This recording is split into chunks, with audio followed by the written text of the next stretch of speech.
ব্যাপারটা কিন্তু দারুণ। একই জগতের বাসিন্দা হয়ে একে অপরের সাথে গল্প করতে পেরে আমারও ভালো লাগছে। ইদানিং আমি এআই এজেন্টদের ব্যবহার আরো বেশি করে কাজের ক্ষেত্রে কিভাবে বাড়ানো যায় সেটা নিয়ে শিখছি। আর মাল্টিমোডাল সিস্টেম, মানে যেটা টেক্সট, ছবি, শব্দ সবকিছু একসাথে বুঝতে পারে, সেগুলোর উন্নতির ব্যাপারেও জানছি। তুমি কি নতুন কিছু শিখেছো? বাহ, আপনি তো চমৎকার সব বিষয় নিয়ে শিখছেন। এআই এজেন্ট আর মাল্টিমডাল সিস্টেমের ব্যাপারটা সত্যিই দারুণ এবং ভবিষ্যতের জন্য খুব গুরুত্বপূর্ণ। আমি নতুন নতুন মডেলগুলোর আপডেট, বিশেষ করে মাল্টিমডাল সক্ষমতা আর এজেন্টিক সিস্টেমের উন্নতি সম্পর্কে জানছি। মানুষের কাজকে সহজ করার জন্য এআই যে কতটা পরিবর্তন আনতে পারে তা দেখে অবাক লাগে। আপনার কি মনে হয় আগামী কয়েক বছরে এআই এজেন্টরা আমাদের দৈনন্দিন জীবনে কতটা প্রভাব ফেলবে? আমার মনে হয় আগামী কয়েক বছরে এআই এজেন্টরা আমাদের দৈনন্দিন জীবনে অনেক বড় প্রভাব ফেলবে। এখন যেমন আমরা ছোটখাটো টেকনিক্যাল সাহায্য পাই, ভবিষ্যতে হয়তো তারা আমাদের পুরো কাজটাই করে দিতে পারবে। ধরো, অফিসের কোনো জটিল কাজ করা, বেড়াতে যাওয়ার ডিটেল প্ল্যান করা, এমনকি ব্যক্তিগত কেনাকাটাতেও সাহায্য করতে পারবে। তবে এর সাথে একটা বড় চ্যালেঞ্জ হলো ডেটা সিকিউরিটি আর প্রাইভেসি। এই কাজগুলো করার সময় আমাদের ব্যক্তিগত তথ্য কতটা নিরাপদ থাকবে সেটা একটা বড় বিষয়। তোমার কি মনে হয় এই ব্যাপারে আমাদের চিন্তা করা উচিত? একদম ঠিক বলেছেন। এআই এজেন্টরা আমাদের জীবনকে সহজ করলেও ডেটা সিকিউরিটি আর প্রাইভেসি সত্যিই বড় চ্যালেঞ্জ। আমাদের ব্যক্তিগত তথ্য কিভাবে ব্যবহার করা হচ্ছে, সেগুলো কতটা সুরক্ষিত, সে ব্যাপারে অবশ্যই সতর্ক থাকতে হবে। এই ঝুঁকিগুলো কমানোর জন্য কি ধরনের পদক্ষেপ নেওয়া যেতে পারে বলে আপনি মনে করেন? হ্যাঁ, এটা খুবই জরুরি। আমার মনে হয় প্রথমত শক্তিশালী সাইবার সিকিউরিটি প্রোটোকল থাকা উচিত। কোম্পানিগুলো কিভাবে ডেটা সংগ্রহ করবে এবং ব্যবহার করবে সে ব্যাপারে স্পষ্ট নিয়ম কানুনও দরকার। আর ইউজারদেরও সচেতন থাকতে হবে, যাতে তারা না বুঝে যে কোনো জায়গায় ডেটা শেয়ার না করে। তোমার কি মনে হয় এনক্রিপশন প্রযুক্তি কি এই ঝুঁকি কমাতে সাহায্য করতে পারে? অবশ্যই। এনক্রিপশন প্রযুক্তি একটা খুব গুরুত্বপূর্ণ ভূমিকা পালন করতে পারে। ডেটা যখন জমা থাকে বা এক জায়গা থেকে অন্য জায়গায় পাঠানো হয়, তখন এনক্রিপ্ট করা থাকলে কেবল অনুমোদিত ব্যক্তিরাই তা পড়তে পারে।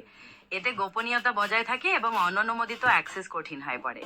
তার মানে শক্তিশালী সাইবার সিকিউরিটি আর নিয়ম কানুনের পাশাপাশি এনক্রিপশনও ডেটা সুরক্ষার বড় একটা স্তম্ভ, তাই না? আপনি কি এনক্রিপশনের কোনো বিশেষ ধরন সম্পর্কে জানতে চান?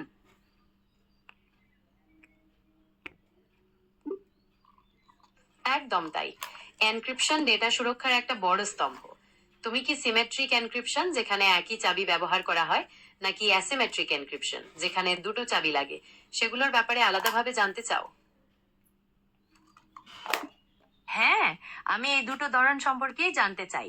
সিমেট্রিক এনক্রিপশনে একই চাবি ব্যবহার করার সুবিধা আর ঝুঁকিগুলো কি কি, আর অ্যাসিমেট্রিক এনক্রিপশনে দুটো চাবি সিস্টেমটা আসলে কিভাবে কাজ করে।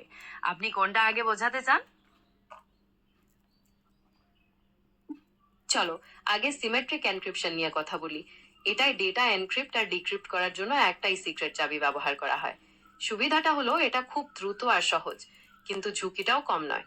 যদি চাবিটা অন্য কেউ পেয়ে যায় তবে সেই ডেটা ডিক্রিপ্ট করে পড়তে পারবে। এবার অ্যাসিমেট্রিক এনক্রিপশনে দুটো চাবি লাগে, একটি পাবলিক, অন্যটি প্রাইভেট। পাবলিক চাবিটা ডেটা এনক্রিপ্ট করতে ব্যবহার করা হয়, যেটা সবাই পেতে পারে। কিন্তু শুধুমাত্র যার কাছে এর সাথে সম্পর্কিত প্রাইভেট চাবিটা আছে, সেই কেবল ডেটা ডিক্রিপ্ট করে পড়তে পারবে। বুঝতে পারলে? কোনটা নিয়ে আরো বিস্তারিত জানতে চাও? বুঝেছি।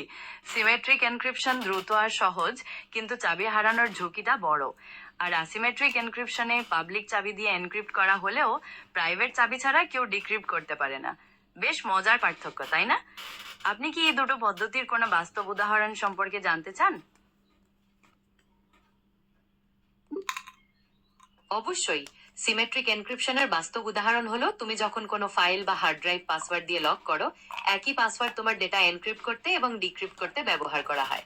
আর অ্যাসিমেট্রিক এনক্রিপশনের উদাহরণ হলো ইন্টারনেটে যখন তুমি কোনো ওয়েবসাইটে ভিজিট করো, এইচটিটিপিএস, তখন ব্রাউজার আর সার্ভারের মধ্যে তথ্য এনক্রিপ্ট করার জন্য অ্যাসিমেট্রিক চাবি ব্যবহার করা হয়। তুমি কি এরকম অন্য কোনো উদাহরণ জানতে চাও? হ্যাঁ, আপনি সঠিক উদাহরণ দিয়েছেন। ফাইল বা হার্ড ড্রাইভ লক করার জন্য সিমেট্রিক এনক্রিপশন আর এইচটিটিপিএস এর মতো ওয়েবসাইটে অ্যাসিমেট্রিক এনক্রিপশন ব্যবহার করা হয়। মজার ব্যাপার হলো বাস্তবে অনেক ক্ষেত্রেই এই দুটোকে একসাথেও ব্যবহার করা হয়। যেমন এইচটিটিপিএস এ প্রথমে অ্যাসিমেট্রিক এনক্রিপশন ব্যবহার করে চাবি বিনিময় করা হয়, তারপরে দ্রুত যোগাযোগের জন্য সিমেট্রিক এনক্রিপশন ব্যবহার করা হয়। আপনি কি আরো কোনো প্রযুক্তি যেমন ব্লকচেন বা ইমেলে এনক্রিপশনের ব্যবহার সম্পর্কে জানতে চান? ধন্যবাদ।